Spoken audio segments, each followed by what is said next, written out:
Hi all, this is Sheethal. Welcome to SPSC question paper ഡിസ്കഷന്റെ രണ്ടാമത്തെ class ആണിത്. Question paper 5/2026 question paper code. ക്വസ്റ്റ്യൻ പേപ്പറിലേക്ക് പോകാം. താഴെ കൊടുത്തിരിക്കുന്നവയിൽ ചട്ടമ്പി സ്വാമികളുടെ കൃതികൾ ഏതെല്ലാമാണ്? ഓപ്ഷൻ സി ആണ് ആൻസർ വരുന്നത്.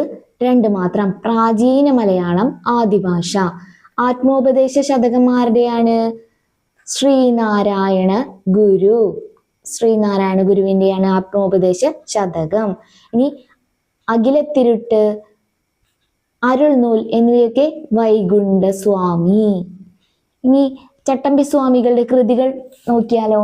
വേദാധികാര നിരൂപണം, പ്രാചീന മലയാളം, മോക്ഷപ്രദീപഖണ്ഡനം, ക്രിസ്തുമത ചേതനം, ക്രിസ്തുമത സാരം, നിജാനന്ദ വിലാസം, ശ്രീചക്ര പൂജകൽപ്പം, അദ്വൈത പഞ്ചരം, പുനർജന്മ നിരൂപണം, അദ്വൈത ചിന്താ പദ്ധതി ആരുടെയാ? ചട്ടമ്പി സ്വാമികളുടെ. സർവമത സാമരസ്യം ചട്ടമ്പി സ്വാമികളുടെ തന്നെയാണ്. അടുത്ത ക്വസ്റ്റ്യനിലേക്ക് പോകാം. മലബാർ ജില്ലാ കോൺഗ്രസിന്റെ പ്രഥമ സമ്മേളനം പാലക്കാട് വെച്ച് നടന്നപ്പോൾ അധ്യക്ഷത വഹിച്ചത് ആരാണ്? ഓപ്ഷൻ ബി ആണ് ആൻസർ വരുന്നത്. Annie Besant. അക്കാലത്ത് കോൺഗ്രസ് പ്രവർത്തനങ്ങൾക്ക് മലബാറിൽ നേതൃത്വം നൽകിയത് ആരൊക്കെയാണ്? KP Keshava Menon, KP Raman Menon, Muhammad Abdurahman Sahib, K Madhavan Nair, E Moidu മൗലവി, MP നാരായണ മേനോൻ എന്നിവരൊക്കെയാണ്. ഇനി ജവഹർലാൽ നെഹ്റു അധ്യക്ഷത വഹിച്ച സമ്മേളനം ഏതാ? പയ്യന്നൂർ സമ്മേളനം.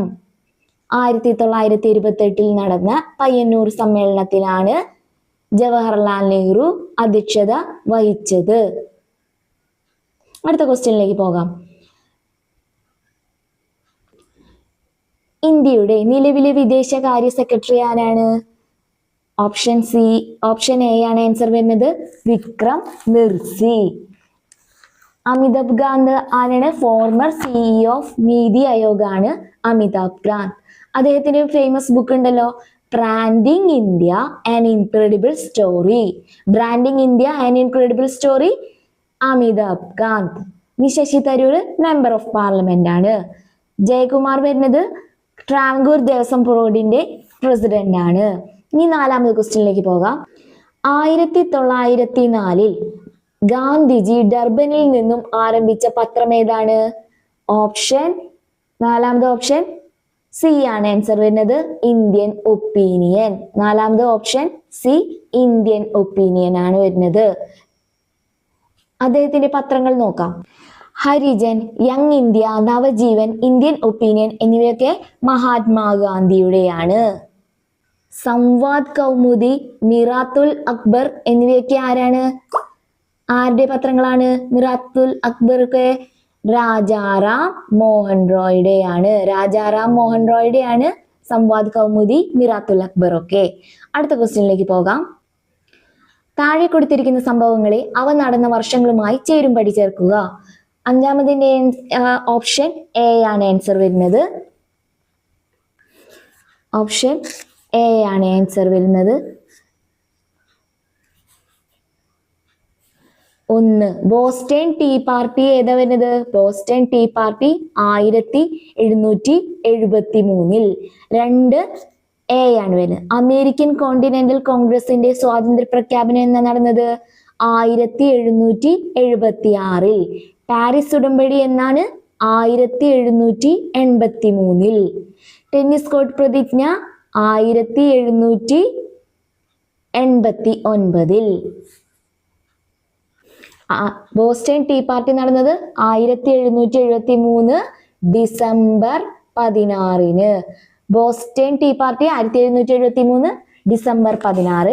അമേരിക്കൻ കോണ്ടിനെന്റൽ കോൺഗ്രസ് എന്നാണ്? 1776. ആരാണ് എഴുതി തയ്യാറാക്കിയത്? തോമസ് ജെഫേഴ്സണും ബെഞ്ചമിൻ ഫ്രാങ്ക്ലിനും ചേർന്നിട്ടാണ്. 1776 ജൂലൈ 4 നടന്ന അമേരിക്കൻ കോണ്ടിനെന്റൽ കോൺഗ്രസിന്റെ സ്വാതന്ത്ര്യ പ്രഖ്യാപനം ജൂലൈ 4. 1776 ജൂലൈ 4. പാരീസ് ഉടമ്പടി വരുന്നത് 1783. സ്വാതന്ത്ര്യ പ്രഖ്യാപനത്തോടെ ഇംഗ്ലണ്ടും അമേരിക്കൻ കോളനികളും തമ്മിൽ ആരംഭിച്ച യുദ്ധം അവസാനിച്ചത് എന്നാ 1781 കേട്ടോ. ഇനി അടുത്ത ക്വസ്റ്റ്യനിലേക്ക് പോകാം. ഓപ്ഷൻ എ ആണ് ആൻസർ വരുന്നത്. ഇന്ത്യ ഐക്യരാഷ്ട്രസഭയിൽ അംഗമായത് 1945 ഒക്ടോബർ 30. UN അംഗമായ 29ാമത് രാജ്യമാണ് ഇന്ത്യ. ഇന്ത്യക്ക് വേണ്ടി 1945 UN ചാർട്ടറിൽ ഒപ്പുവെച്ചതാരാ? Sir Ramaswami Mudaliar. UNO under secretary ആയിരുന്ന ആദ്യ ഇന്ത്യക്കാരനാരാ? ശശി തരൂർ. ഇനി 1945 ഒക്ടോബർ 24 എന്താണ്? UN ഔപചാരികമായി നിലവിൽ വന്ന വർഷം. ഒക്ടോബർ 24 UN ദിനമായിട്ട് ആചരിക്കുന്നു. 7ാമത് ക്വസ്റ്റ്യനിലേക്ക് കടക്കാം.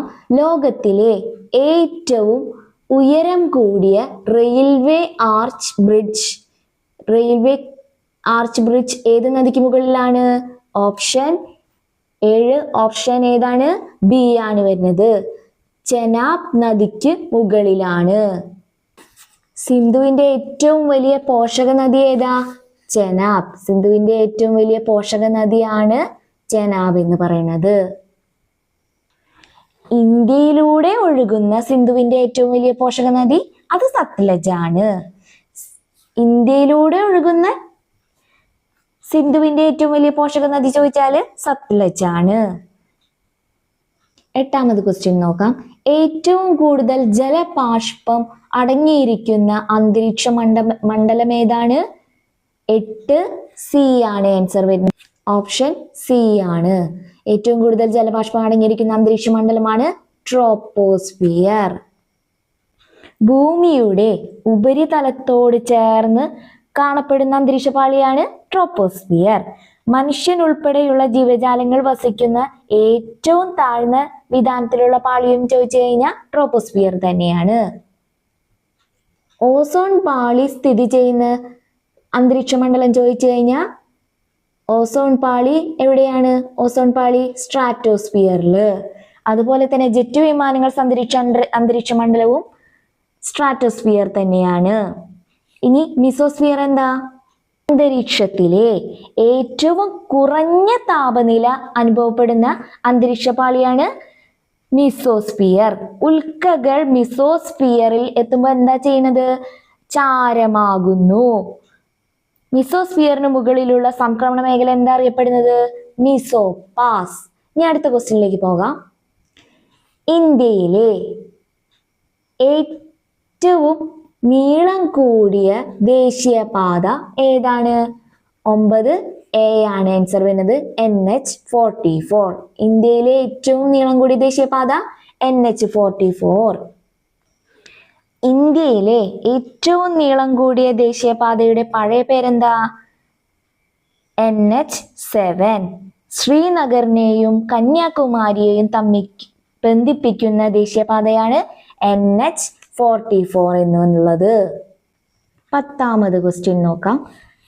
ദൊഡബെട്ട കൊടുമുടി സ്ഥിതി ചെയ്യുന്ന പർവ്വതനിര ഏതാണ്?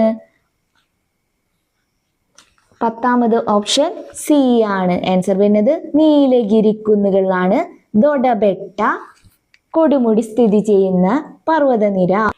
പശ്ചിമഘട്ടവും പൂർവഘട്ടവും കൂടിച്ചേരുന്ന പ്രദേശമാണ് നീലഗിരി. പശ്ചിമഘട്ടത്തിലെ ഏറ്റവും ഉയരം കൂടിയ കൊടുമുടി ഏതാ? ആനമുടി. ആനമുടി സ്ഥിതി ചെയ്യുന്നത് ആനമല കുന്നുകളിൽ. ഇനി 11ാമത് ക്വസ്റ്റ്യൻ നോക്കാം. ഗോൾഡൻ ഫൈബർ എന്നറിയപ്പെടുന്നത് ഓപ്ഷൻ ഏതാണ്? 11 ബി ആണ്. ഓപ്ഷൻ ബി ആണ് വരുന്നത്. ബി ചണം. ഗോൾഡൻ ഫൈബർ എന്നറിയപ്പെടുന്നത് ചണം. യൂണിവേഴ്സൽ ഫൈബർ എന്ന് പറയുന്നത് ഏതാണ്? യൂണിവേഴ്സൽ ഫൈബർ എന്നറിയപ്പെടുന്നത് പരുത്തിയാണ്. യൂണിവേഴ്സൽ ഫൈബർ പരുത്തി, ഗോൾഡൻ ഫൈബർ ചണം. ഇനി സെൻട്രൽ സിൽക്ക് ബോർഡ് എവിടെയാണ് സ്ഥിതി ചെയ്യുന്നത്? സെൻട്രൽ സിൽക്ക് ബോർഡ് ഉള്ളത് ബംഗളൂരു. അടുത്ത ക്വസ്റ്റ്യൻ നോക്കാം. ജോഗ് വെള്ളച്ചാട്ടം ഏത് നദിയിലാണ്? ജോഗ് വെള്ളച്ചാട്ടം ഏത് നദിയിലാണ്? 12 ഓപ്ഷൻ ഡി ആണ് വരുന്നത്, ശരാവതി നദിയിലാണ്. ഈ ജോഗ് വെള്ളച്ചാട്ടം സ്ഥിതി ചെയ്യുന്ന നദി ശരാവതി നദി. ഇന്ത്യയിലെ ഏറ്റവും വലിയ വെള്ളച്ചാട്ടമാണ് ജോഗ് വെള്ളച്ചാട്ടം. എവിടെയാണ്? ഷിമോഗ, കർണാടകയിലാണ്. കൃഷ്ണയുടെ പ്രധാന പോഷക നദികൾ ഏതൊക്കെയാ? ഭീമ, തുംഗഭദ്ര, മുസി, മാലപ്രഭ, കൊയ്ന എന്നിവയാണ്.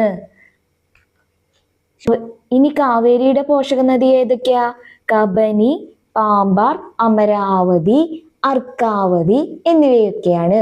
അടുത്ത ക്വസ്റ്റ്യൻ, 13ാമത് ക്വസ്റ്റ്യനിലേക്ക് പോകാം. താഴെ തന്നിരിക്കുന്ന പ്രസ്താവനകളിൽ പഞ്ചവത്സര പദ്ധതികളുമായി ബന്ധപ്പെട്ട് ശരിയായവ ഏതൊക്കെ? 13 ഓപ്ഷൻ സി ആണ് ആൻസർ വരുന്നത്.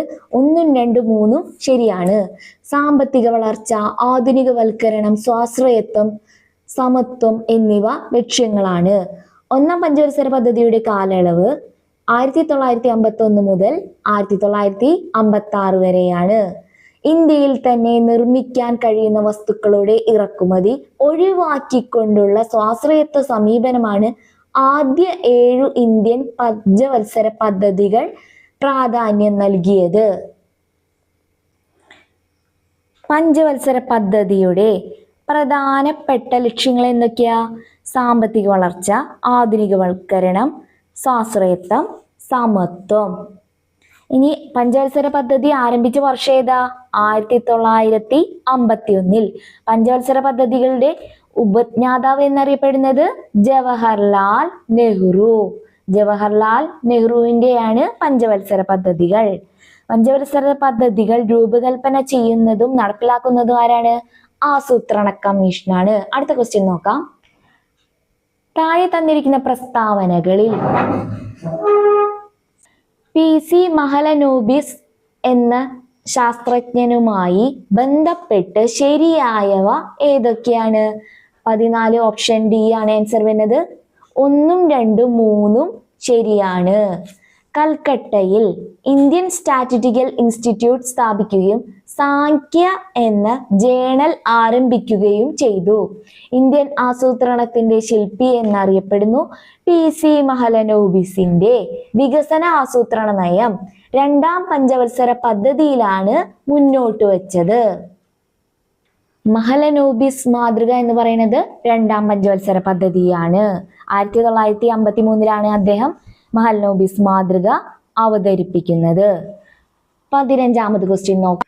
15ാമത് ക്വസ്റ്റ്യൻ, താഴെ തന്നിരിക്കുന്ന പ്രസ്താവനകളിൽ പുത്തൻ സാമ്പത്തിക നയവുമായി ബന്ധപ്പെട്ട് ശരിയായവ ഏതൊക്കെ? പുത്തൻ സാമ്പത്തിക നയവുമായി ബന്ധപ്പെട്ട് ശരിയായവ ഏതൊക്കെയാണ്? 15 ഓപ്ഷൻ ബി ആണ് ആൻസർ വരുന്നത്. 1, 2 മാത്രം. ലോക ബാങ്കിന്റെയും IMFന്റെയും നിബന്ധനകൾ അംഗീകരിക്കുകയും അതിന്റെ അടിസ്ഥാനത്തിൽ പുത്തൻ സാമ്പത്തിക നയം പ്രഖ്യാപിക്കുകയും ചെയ്തു. ഉദാരവൽക്കരണം, സ്വകാര്യവൽക്കരണം, ആഗോളവൽക്കരണം എന്നിവ പുത്തൻ സാമ്പത്തിക നയത്തിന്റെ പ്രധാന ഭാഗങ്ങളാണ്. ഇന്ത്യയിൽ പുത്തൻ സാമ്പത്തിക നയം നിലവിൽ വന്നത് എന്നാണ്? 1991 ജൂലൈ 24. നമ്മൾ പഠിച്ചിട്ടുണ്ട്. ആ സമയത്തെ പ്രധാനമന്ത്രിയായിരുന്നത് PV നരസിംഹ റാവു ആണ്. ഇനി 16ാമത് ക്വസ്റ്റ്യൻ നോക്കാം. താഴെ തന്നിരിക്കുന്ന പ്രസ്താവനകളിൽ ഇന്ത്യയിലെ നയവുമായി ബന്ധപ്പെട്ട് ശരിയായവ ഏതെല്ലാം? 16 ഓപ്ഷൻ എ ആണ് ആൻസർ വരുന്നത്. 2, 3 മാത്രം. പൊതുമേഖലാ സ്ഥാപനങ്ങളുടെ ഉടമസ്ഥാവകാശം, നിർവഹണ ചുമതല എന്നിവയിൽ നിന്നും ഗവൺമെന്റ് പിൻവാങ്ങുക. പൊതുമേഖലാ സ്ഥാപനങ്ങളുടെ ഓഹരികൾ ഭാഗികമായി സ്വകാര്യ മേഖലയ്ക്ക് വിൽക്കുക എന്നിവയാണ്. പൊതുമേഖലാ സ്ഥാപനങ്ങളുടെ ഓഹരികൾ ഭാഗികമായി സ്വകാര്യ മേഖലയ്ക്ക് വിൽക്കുന്നതിനെ പറയുന്ന പേരെന്താ? മൂലധന നിക്ഷേപ സ്വകാര്യവൽക്കരണം. മൂലധന നിക്ഷേപ സ്വകാര്യവൽക്കരണം, അതായത് ഡിസ്ഇൻവെസ്റ്റ്മെന്റ് എന്ന് പറയുന്നതാണ്. ഡിസ്ഇൻവെസ്റ്റ്മെന്റ് എന്ന് പറയും. ഈ വീഡിയോ നിങ്ങൾക്ക് ഉപകാരപ്പെടുകയാണെങ്കിൽ please subscribe our channel. Current affairs daily upload ചെയ്യുന്നുണ്ട്.